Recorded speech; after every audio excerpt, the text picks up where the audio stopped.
SJ, welcome to Mvskoke Radio, your weekly source for tribal and community news, interesting guests and discussions, plus a local events calendar.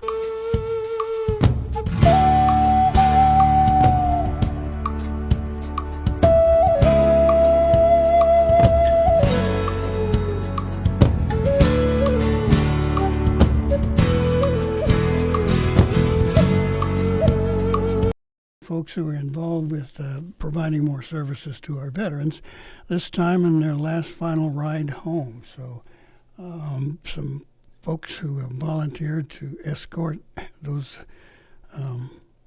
caravans, those motorcades to their last final resting place.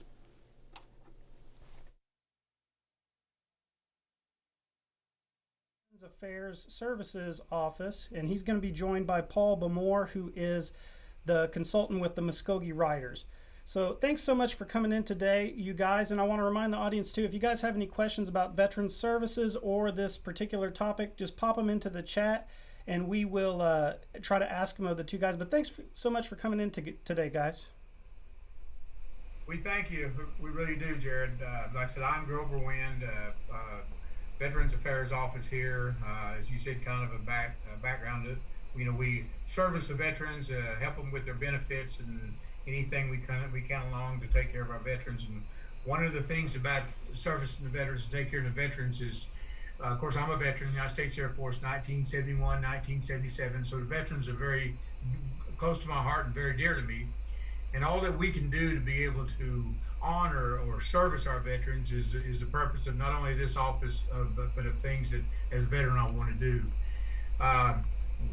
Mr. Paul B. Moore, I'm blessed to have him, blessed to know him. I'll let him speak here in a minute, but kind of what I wanted to kind of fill in, if I could first, Jared, is what we're doing here, Mvskoke Riders. Okay. Mvskoke Riders started as a dream of mine several years ago when we escorted one of our own native Green Beret escorts, our veterans, to Fort Gibson.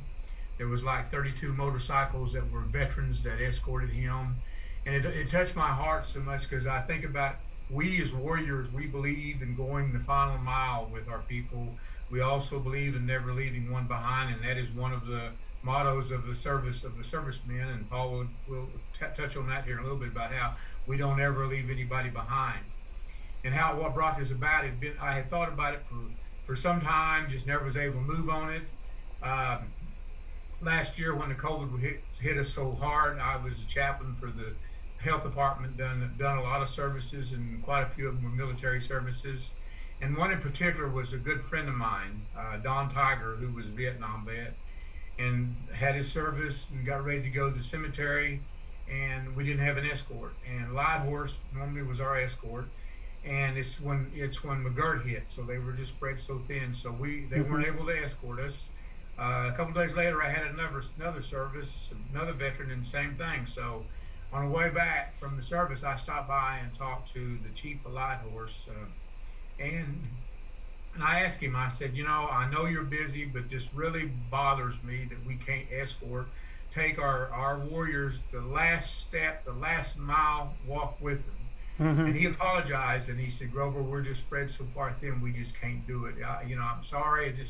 And I bounced off him. I said, okay, I have had something in the back of my mind I've wanted to do for a while, is organize motorcycle riders, Mvskoke veterans, or, even more so, even just riders, native riders who want to go the last mile and respect our warriors like I do. And he was for it. So I talked to the administration, and they were very supportive of it. So I about 10 months ago, wasn't it, Paul? We started our meetings out at Health and had a group of different time. We've had a group of different veterans come in, or even riders come in. Again, they can be men or women. But again, I'm getting in Paul's territory. I'll let him kind of talk about that. But Paul has the same heart I do about Mvskoke Riders, or about escorting our veterans to the last mile. He also was with a group in Arizona, I think, right? When he was working out there, and so he's been around one, organized one. He's been the leader of one. He's taken parts in several of them. He also organized our Muskogee Riders Christmas Drive last year, to which we had over 100 gifts that were given to Wow. veterans. And so Paul's going to be he's going to be the leader of it. He's going to be the one that's going to be uh, he, why me reinvent the wheel when he knows all he's Right. got all. Absolutely. So Yeah. I'm going to turn over to Paul. This is Mr. Paul B. Moore, brother of mine, fellow Native veteran, and I'm just going to let him talk about what the plans are and what's on his heart and his mind. Okay.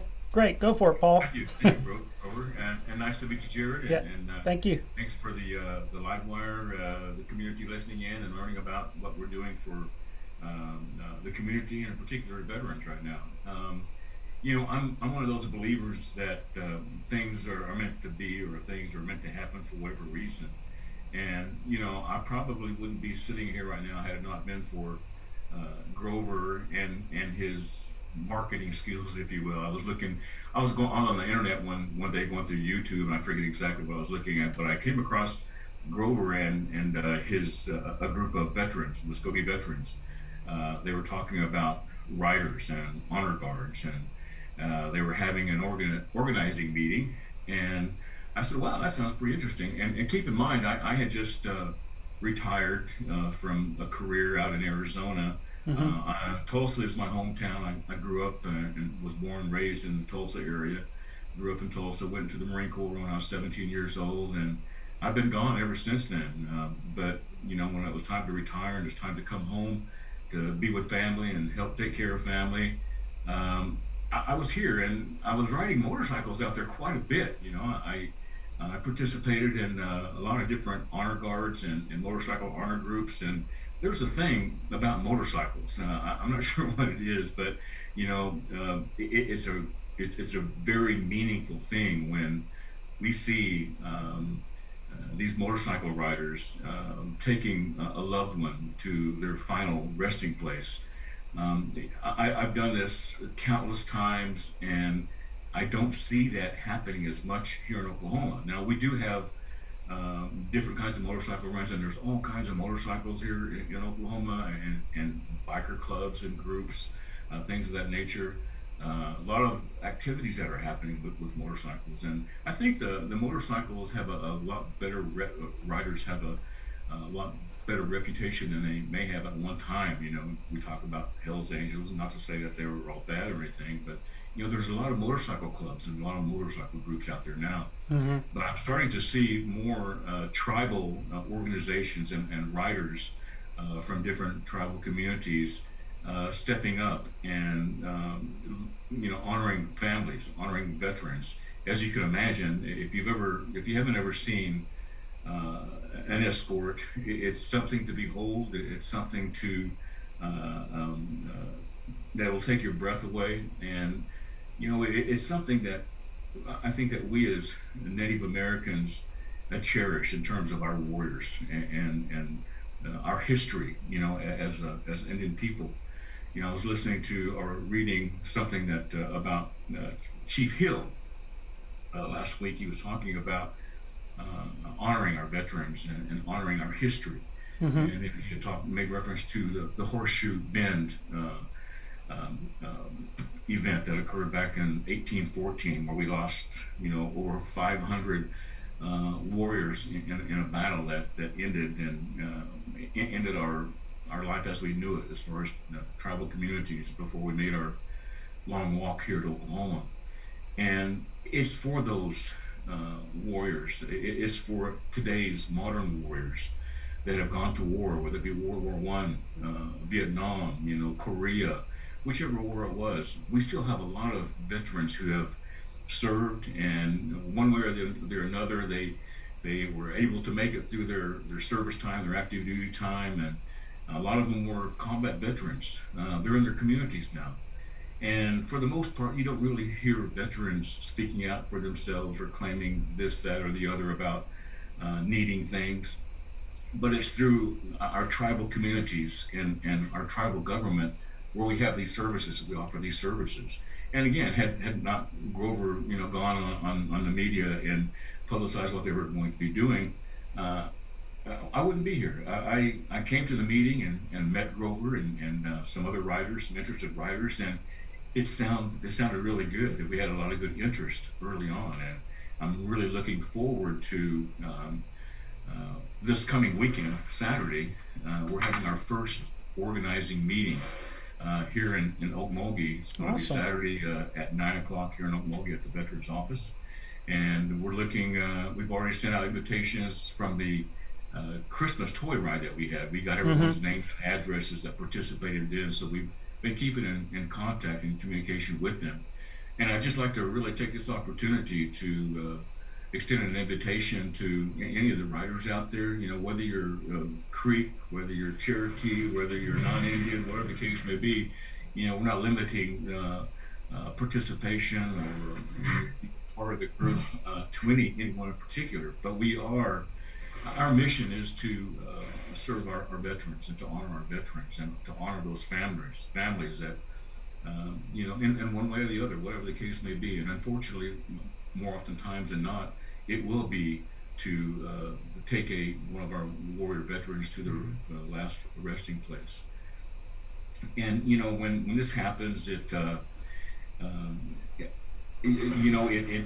process that we go through. There's a grieving process when we lose someone, and because these veterans, they've come back home, they've served their communities. Some of them may be sick, they may have other disabilities, or others just may do as I believe it was MacArthur that said, old soldiers never die, they just fade away. And some of them leave us like that. But we want to pay respect to them. We want to honor them, just like we want to never forget what happened, with the Horseshoe Bend conflict, 200 years ago. So it's that feeling, it's that spirit that we have today that we want to carry on. We want to never forget, our history. We want to never forget those lives and our ancestors that went through so much, from fighting for their lands, from walking the Great Walk here to Oklahoma, to serving their country, the United States, as they have today and continue to do. We have a lot of veterans in the military right now, and I know through Grover's program, those individuals also are available. They have services available to them. So when we have a veteran come home, whether it be a welcoming home, which is a great thing to do, we can have honor escorts for welcoming home, for people going off to service.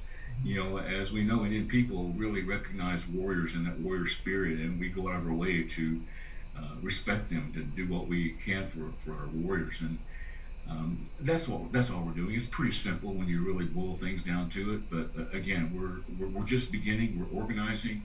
And I see a lot of great things happening for the Mvskoke Riders, a lot of great things to come. And I know that through Grover's leadership and through the participation of the community, we want to have that vision that is always going to be there going forward forever from now on, with respect to these riders. It's interesting. The nation, the Creek Nation, has the Light Horse Riders, and we, in that respect, they are warriors. They're in their own right. Some of them probably are veterans too, I'm sure. And this group, the Mvskoke Riders, we're not limiting the membership, the participation to veterans. It's open. You don't have to have a Harley Davidson. You don't have to have a Indian motorcycle or anything. You don't even have to have a motorcycle. But I think that as long as we have the support of the community, we want to support the community by having that relationship and helping them understand through communication what we're all about, what we do. And I know that as time goes by, there's going to be opportunities where it's to go out and support the Mvskoke Nation in parades and fairs and welcoming home our veterans, honoring them in their last rites in the resting places. We're going to be there. We're going to be there through volunteering to our community and give back however we can. So again, I'm looking forward to a lot of great things happening. So at this stage with the Mvskoke Riders program, the service, are you guys actually going out right now and doing ride-alongs for funerals, or are you guys still in the planning stage? Well, right now, we're still organizing. Okay. The only ride that we've had thus far was the Christmas toy ride. And that was the way that came about was impromptu, so to speak. It came about really quick. We didn't plan that like last year. It got planned like maybe 2 weeks in advance of when it happened. But it turned out really great. It was cold though. Believe me, it was Right, yeah. It was very cold, but we pulled it off, and it was great. That was our first event. Looking forward, going forward after Saturday, I know we're going to have rides. I think the main thing is one of the main things about our riders is going to be safety. That's going to be number one, absolutely. So, one of the things we want to talk about when we have our meeting is how we're going to ride, the things we're going to do, but we're also each and every time going to have a focus on safety before any ride that we carry on. Awesome. And I want to remind the audience, the meeting is Saturday at the Veterans Affairs office at 9?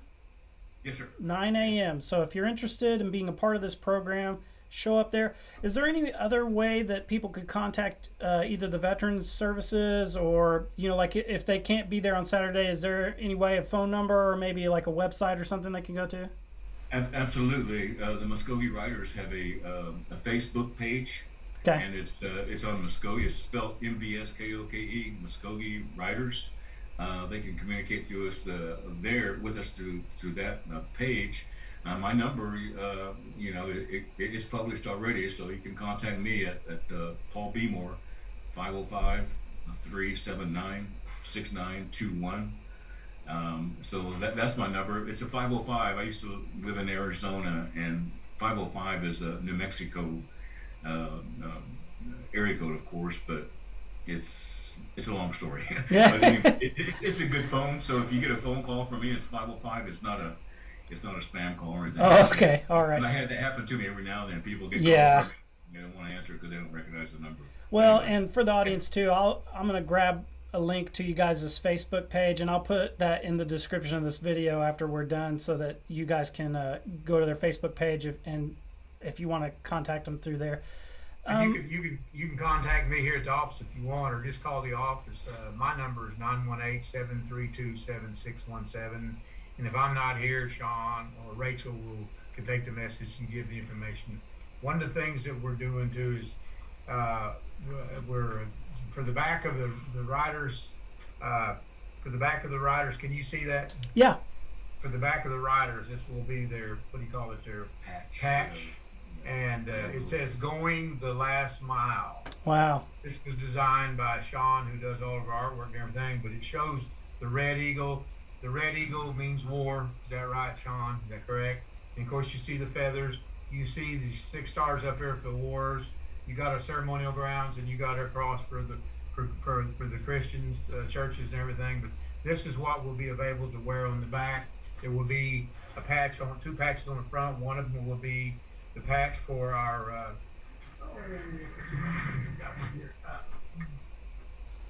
will be the patch for our Mvskoke Veterans Office. That will be on one side, and on the other side we'll have a patch for the Mvskoke Creek Nation patch also. We're in the process of furnishing the patches, and we haven't decided. I guess we'll decide that meeting whether or not we're going to try to furnish the flag holders or let the bikers buy them. That'll be decided in the meeting. Okay. But Paul has a tremendous history in this, and as far as organizing our rides, and he's a little bit humble on what he's done here, but he was very instrumental in stuff out there, and we're looking for great things from him for this, and a great leader because he has the know-how to do it, and he has the personality also and the heart to do it.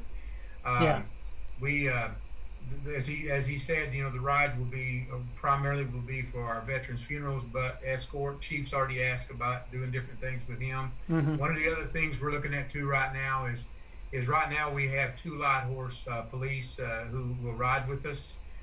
We get escorts. The light horse police escorts us. They did the Christmas ride, but we're in the beginning.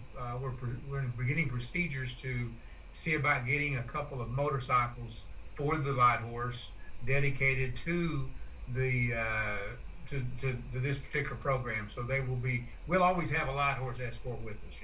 Okay. It's something Paul and I had talked about it. He said it was very important because going through some of these towns, we really need a commissioned officer with us. So Awesome. but it's something that is I just feel like in conjunction with our veterans, our Mvskoke Nation Veterans Cemetery, it's just something, and again, another step to honor our veterans. And like I said, if you've got any questions for Paul, he's the expert on it. I'm just I'm just a guy who's along for the ride. Right. Well, actually, Grover, I wanted to ask you about the Veterans Cemetery because I know you were on that committee previously. Can you give the citizens an update on that? Where are we at with that? Sure. We're just waiting on our funding from the VA. We've got everything. We bought the property, 44 acres over there. We've got it cleaned off. We're in the midst now. We had a meeting last week to get closed for the fence, but we're basically in a holding pattern. We're just waiting on the federal government to release the funds. We're just waiting on them, and it's just I wish we would have had it a couple of years ago. I'm sure this last COVID go around, we probably would have had several veteran cemeteries over there. But yeah, we're ready. Well, that project looks astounding, and the Mvskoke Riders also sounds like just a great thing. And if you guys could just keep me informed on the process here, and if you got when you're going to go out and do a ride, or if you do another call for people to participate, just let me know, and love to do some more coverage on it. He wants to ride. He wants to take a ride with y'all when y'all ride and do a video of it. That'd be great. Right, correct? Yeah, that would be awesome. That would be awesome. And also, while we're here, we're at 20 minutes, so we've got about. Is there anything that you guys want to talk about that we haven't talked about yet that we want to get in on the video? I guess the main thing was just the ride. Paul's just wanting to. He's got a list of I think 25 or 30 riders that we have and we just want to encourage you that again to get a hold of Paul. I know there will be a core of riders that we'll always have. One of the reasons that I think we're looking at having so many of them too, and correct me if I'm wrong, Paul, is because not all of them can be there at the same time. Mm-hmm. So if you've got a good pool, they can all be there. Yeah. You might have 15, sometimes 20. You might have 5. I don't know, Paul. Exactly, and that's a good point. I'm glad that you raised the point, Grover, because it's not Grover, it's not me, anyone or two people that's going to make this successful. It's going to be this group, Yes. And so that's why we really need the kind of participation and a core group of riders that they're going to be there all the time. And I know that once this gets started, it's going to happen. We'll have that core, but it's going to take all of us, to participate, to make contributions, and be there for veterans.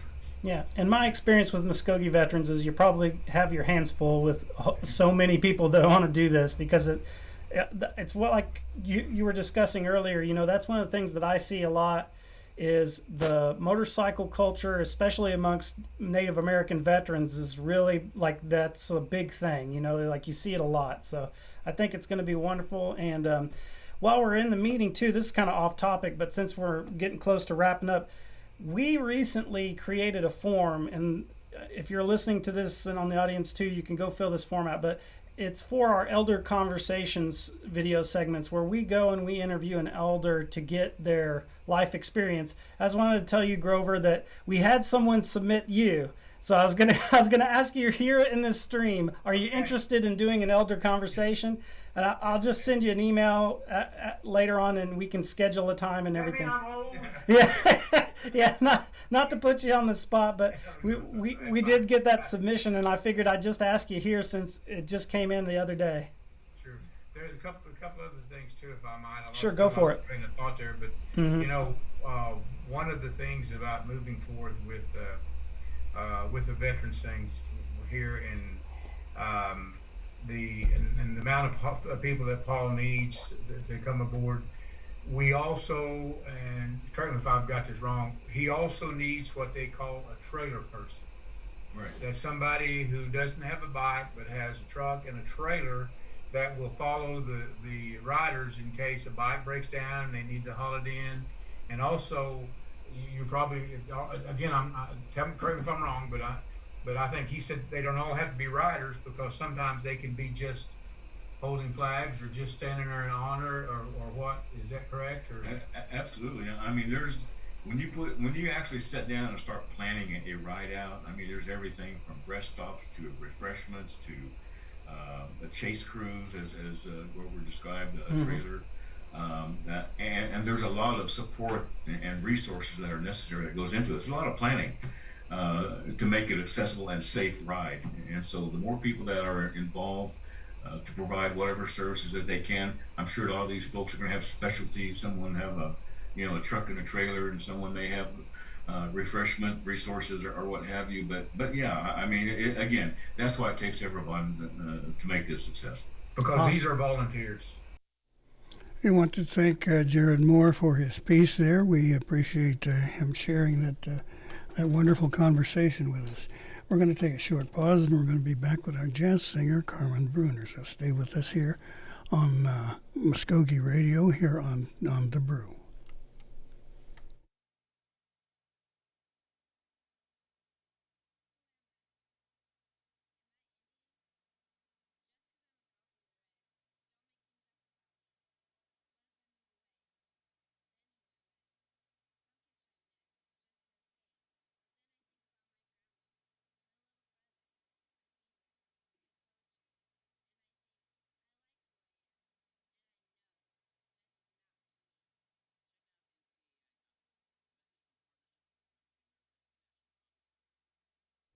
Okay, welcome back to Mvskoke Radio here on The Brew.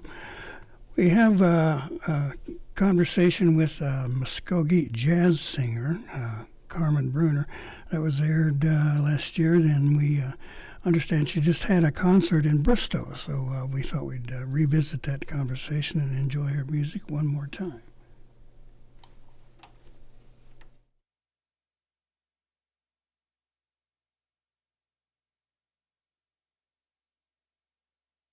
SJ, Stongo, Gary Fife, Jaho Jifkados. Mvskoke Radio, Mabo Hedges. Welcome to our program here today. We're going to be doing something slightly different from our usual format.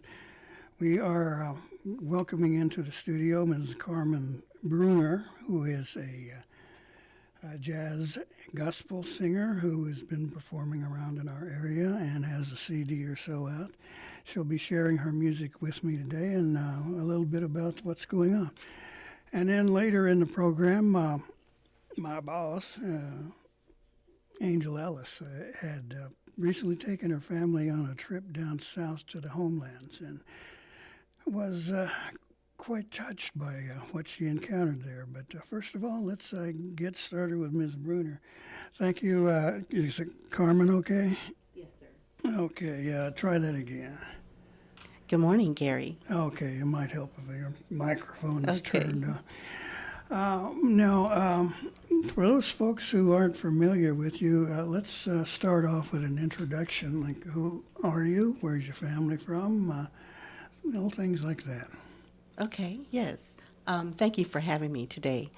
My name is Carmen Brunner, and I am from Bristow, Oklahoma, and that's where I grew up. I was originally born in Tulsa, but moved to Bristow when I was around 4. So that's where I went to school, was reared. I was raised in a musical family. My mother, she plays the piano. She actually plays the piano for our church, Rogers Chapel, which is in Slick.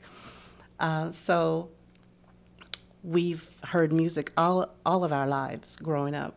So myself and my 3 brothers, we grew up, and she taught us how to harmonize, and so we would travel around in different areas, local churches, and sing gospel.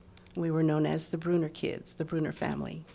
Wonderful. Now, most rural areas have a heavy influence from the church on musical styles in those areas now. Yes. Did the gospel material compete with, say, country and western or something else? Not really. You blend them together? We're a multicultural family.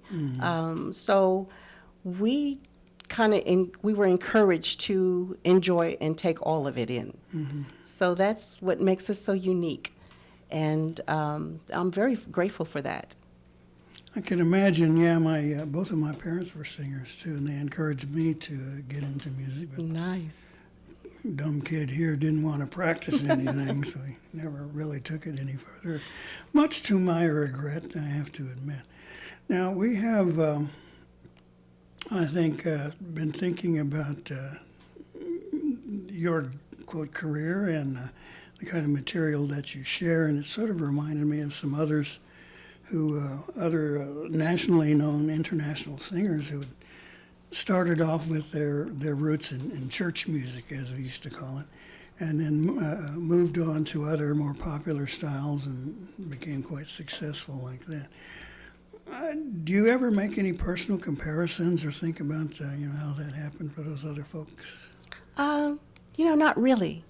I mean, I enjoy the stories of how other people tend to grow into their musical stylings. I myself, I just, like I said earlier, I'm very grateful of my mother kind of surrounding us with all different types of genres of music. And so, but jazz for me kind of hit me right in the heart. And so we listen to jazz, we listen to rock, we listen to blues, we listen to country, we listen to a lot of gospel. But I would say when I decided to venture into jazz, it was probably in my junior high years, and I had a music teacher. And so he had me to sing a solo, and that solo was New York, New York. And so that's what really got me started. And I just kind of looked into jazz more. And then, so since we live on a farm, right, and we have cattle and horses, so there was a lady that always would come and teach me how to barrel ride. So she was into jazz, and that was unique. So all the time we would travel together, and she would turn on Georgia Benson. And I tell you, I just, that was it for me. So Right, that's when I decided. Barrel racer, huh? And get a lot of busted kneecaps. Oh, most definitely. Okay. My parents were similarly inclined. They had a lot of religious type music. I think about Mahalia Jackson and some of those. And then others like Aretha Franklin or even Donna Summer, who started there in the church. Yes. And got a good foundation, and then moved on to what they wanted to perform. Right. Now we're going to share a bit of your work here. I think the first selection I've got pulled up is an old standard that I think everyone has known. This has been copied, covered, thousands of times, and that's Correct. That's correct. Summertime. Yes. Okay. Summertime. Well, let's take 5 here and Okay. and share some of that. Okay. Summertime and the living is easy. Fish are jumping and the cotton is high. Your daddy's rich and your ma is good looking. So hush, little baby, don't you cry. One of these mornings you're gonna rise up singing. You spread your wings and fly to the sky. Until that morning, nothing can harm you. Your mama and your daddy standing by. Now, before I get carried away and dedicate the whole show to that one tune, we wanted to ask you a few things about the selection. Now, that Summertime comes from a Broadway musical, is that correct? That is correct. It was Porgy and Bess. Porgy and Bess. Right. That's right. That's how old I am, folks. Yes, that's an excellent musical. It was written by the Gershwin brothers. And just off the top of your head, how many other artists do you think have covered that? I would say probably at least 1,000. All kinds of different musical styles, and I think probably the last one I heard was Janis Joplin doing it. Oh, wow. And that raw emotional voice of hers, and, how she reached, and then you hear other more slick, lounge, easy listening kind of things, and then I've heard big bands do it and things like that. Now, how would you describe the type of jazz, quote unquote, that you share? I know there's a lot of different styles and people who have taken different directions. And jazz, I don't think, can be labeled very well. It has so many incarnations. That is correct. How would you describe what you do now? Like I'm thinking, there are just real hardcore jazz guys, take a sax and run up and down the keys, and you think, oh my God, what is that? And it's hard to follow because it doesn't have the musical patterns we're used to. And then you've got real slow and easy ones, like yourself and oh gosh, what's Elvis Costello's wife? What's her name? Gosh, I'll think of it in a minute. But she had a version of it too, more slow, bluesy kind of really emotional piece. Okay. So when you think about this particular song and your performances and things, how would you describe what you do there? I would say, Gary, well, because there's so many subgenres of jazz, it's all to me very melodic. I enjoy it all. What I do is, I would say, a variety of jazz. There is the smooth jazz, like you're talking about. There's also contemporary. There's traditional, like the old style and back in the 20s, and But for me, I like it all, and then you get into the scatting, and just it's all improvisation, and that's why I like jazz. It's challenging sometimes to listen to if you're not used to it.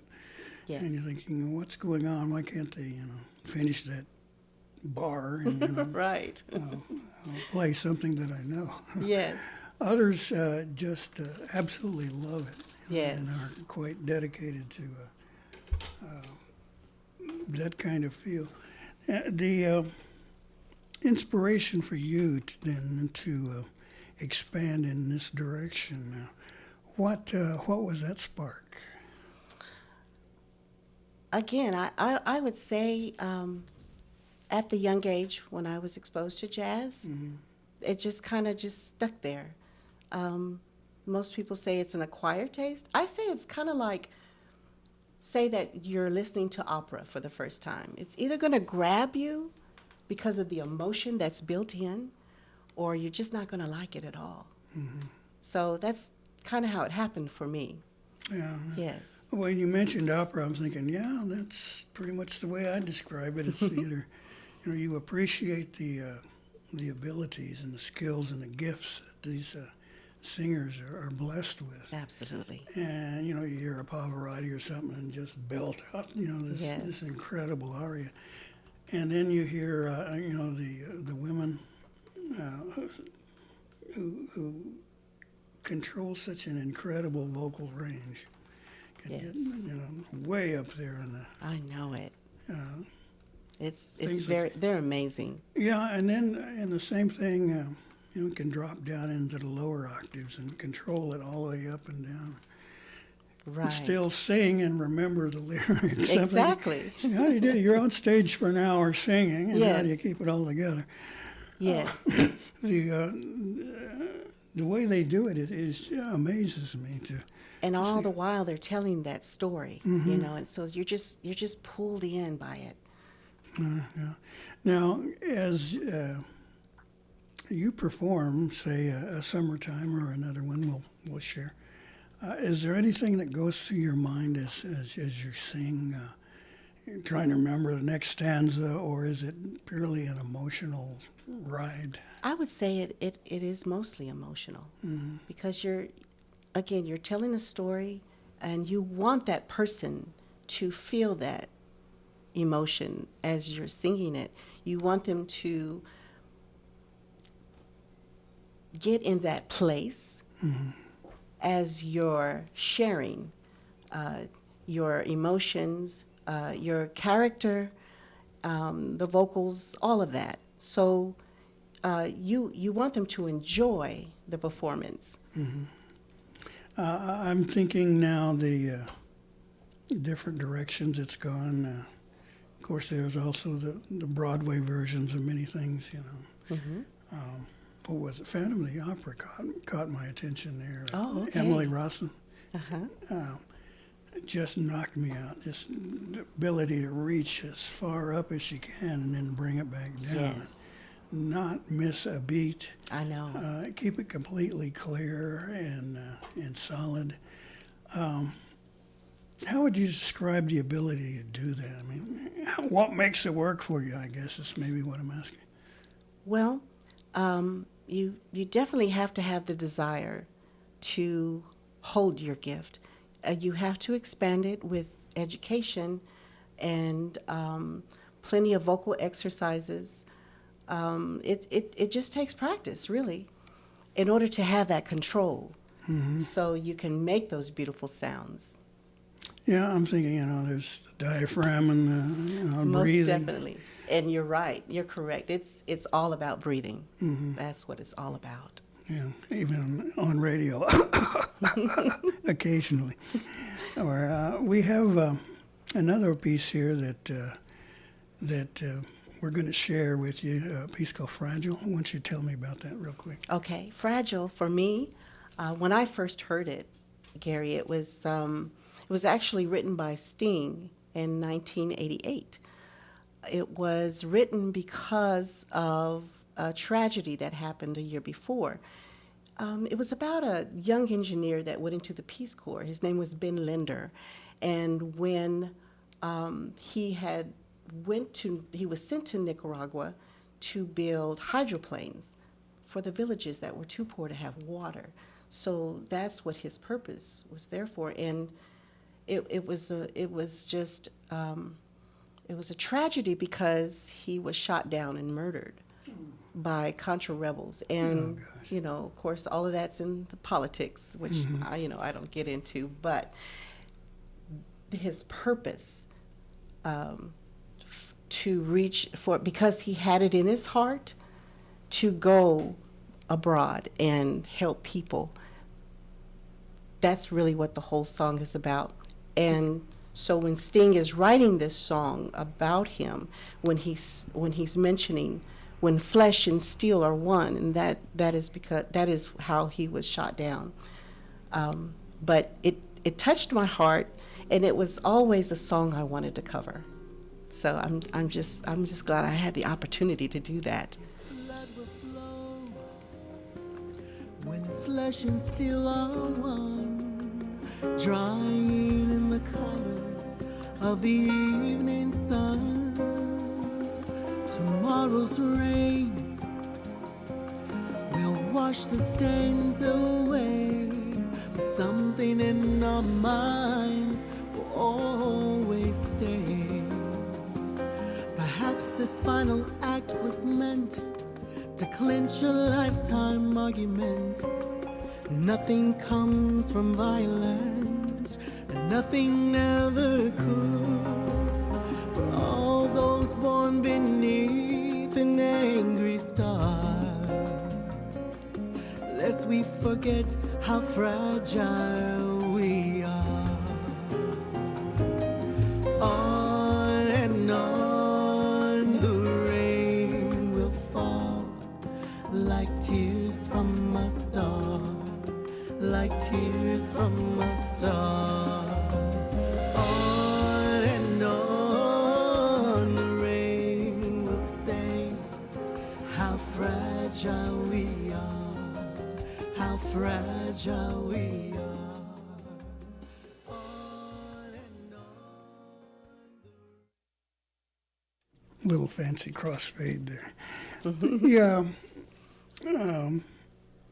The background that you come from, is very strong in Muskogee culture. Yes, sir. And where does that fit into your life, and perhaps how does it affect your music? It comes in where I realize that because I am multicultural, and so it allows me to understand more of my native people, and also it allows me to do to be very versatile, actually. So there's, like I said, because we grew up that way with so many different genres of music, that's what's instilled inside of me. So it kind of matches up in my DNA. I have always admired Native American people.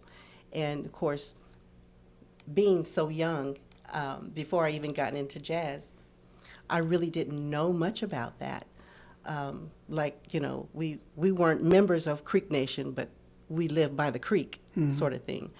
But I'm very proud, and I feel that my purpose, along with my music, maybe I can make a difference somewhere. Music is so healing in so many ways, and we need that, especially in our culture. We have different things that we have to deal with, but with music, sometimes it allows us to make our day a little easier, or make that struggle a little easier. Well, speaking of struggles, I always do this other side of the coin thing. Did your choices plural here, ever present any challenge, like either from Muskogee people or the world in general, or perhaps parishioners who thought maybe you might not want to look at that? It wasn't, a pure gospel kind of thing. Did that ever pop up in any form or anything like that? It pops up every day. It's actually a part of my life. Being a minority, you have to always try to present yourself according to how we're made. And I always like to reference, going back to the Bible, we are wonderfully made. So we always have to remember that every time we come up against things that, or people or situations that don't welcome us. So we try to overcome every day. Right, okay. Let's go back again to performing and being on stage. I flirted briefly with the rock and roll band when I was a kid. Okay. Just had a wonderful time, when your band's really cooking, and Yes. you know the thing is just right. And you check it with your audience, and they're out there dancing and getting sweaty and having a good time. What's that? How does that show up for you, like when you're on stage singing? It's like it's the same. It's the same type of feeling. It's like you're in the zone of it all, and you're pouring yourself and your soul into what you're trying to portray or bring out to someone else. So that's really what it is for me. So it's the same. Okay, well, I tell you what, let's share a little bit more of this, and we'll just sit back and enjoy for a second. Thank you. Like tears from a star, like tears from a star. On and on the rain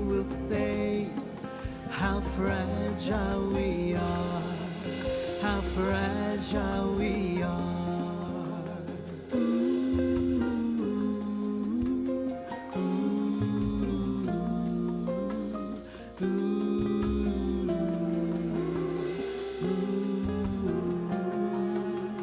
If blood will flow when flesh and steel are one, drying in the colors of the evening sun, tomorrow's rain will wash the stains away, but something in our minds will always stay.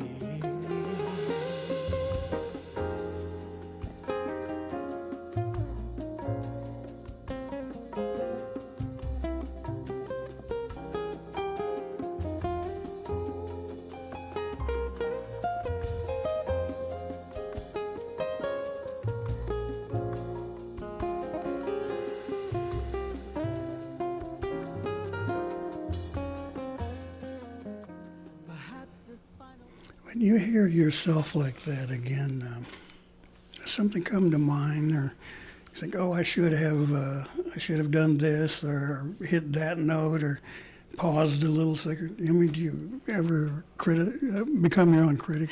All the time, all the time. You know, we are our own worst critic. But the key thing is not to overthink what you're trying to create, and just let it come from the heart. Right. Now, you've been working at this for how long now? Well, I've been singing, of course, since I was 6. But I actually got the opportunity just here recently, about maybe a couple of years ago. And, well, I take that back, maybe 4 years ago. And prior to that, that's when some of the songs that I had written that I had released today, I've written them about 25 years ago in my 20s. And so I just I'll just say it wasn't the right time. Sure. So everything's put on the shelf, life happens. But when God presented that opportunity to me a few years back, I was gung-ho, and just grateful. So when I hear myself, that's just, it's like, sometimes I just say, I have no regrets, because it comes out as it comes out. Do you think God likes jazz? Most definitely. Most definitely. That's right. And what was a song years ago? It said, "Heaven's got one, quote, hell, unquote, of a band." Renault, these people do. Yes. Now, the reason I asked that last question was, are you performing either locally or nationally, or do you have any recording sessions coming up? Any Not too appearances? long ago, I did perform at the Fayetteville Jazz Festival. That was back in the end of April. I don't have anything pending as of yet, but some things are coming in as we speak. So I'm excited. I do have an EP out, and it's entitled Carmen Brunner, and you can find that on all digital platforms. Wonderful. That's good that it's there. Then if it takes off, you think you'll spend a lot of time doing it, dedicated, or would that compete with your own private life? I hope so. I'm looking for that to happen. Excuse me there, and But, paycheck or two, yeah. But it's okay. I think I can find a way to balance it all. Okay, well, I tell you what, let's, I'm just blown away by this music, so let's see if we can't fit a little bit more in. Oh, thank you.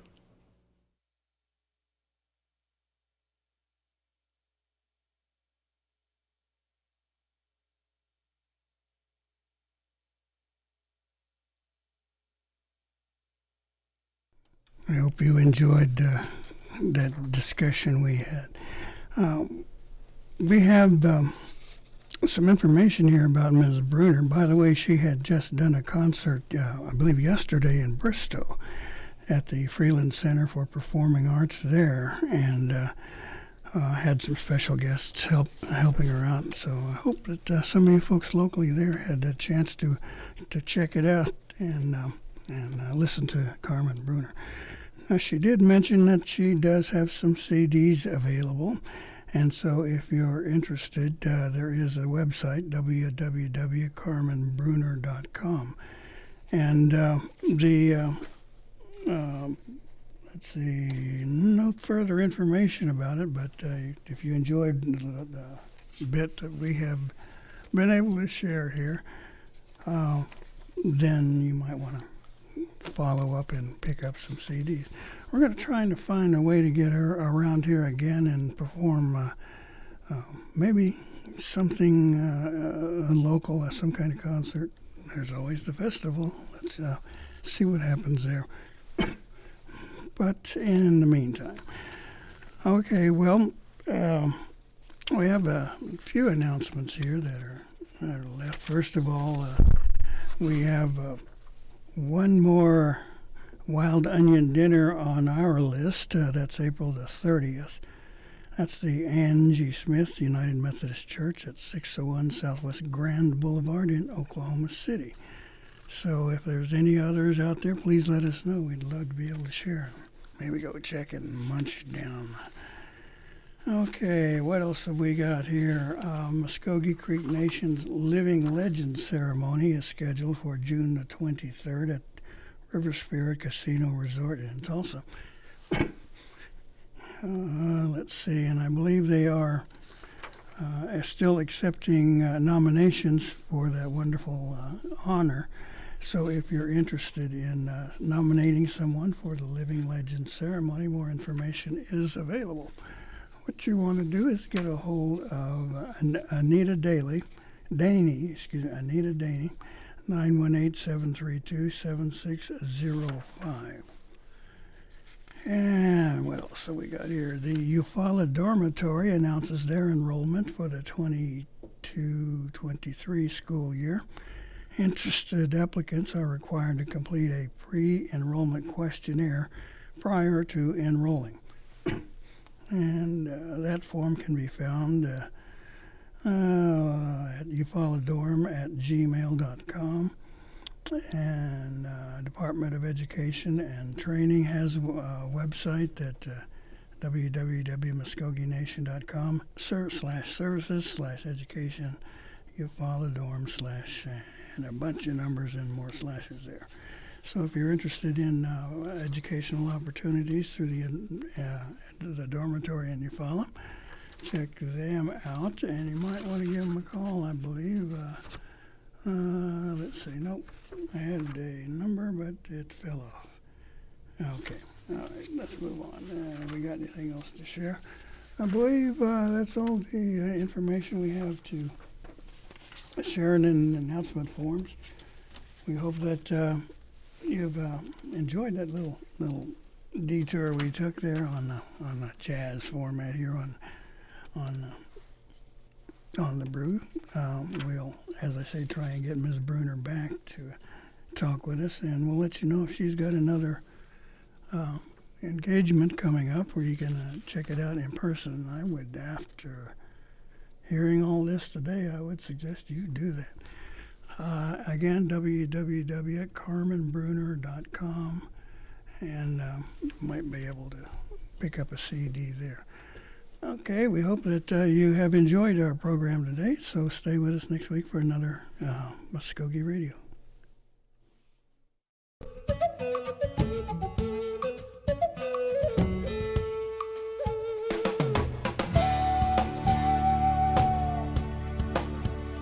You've been listening to Mvskoke Radio.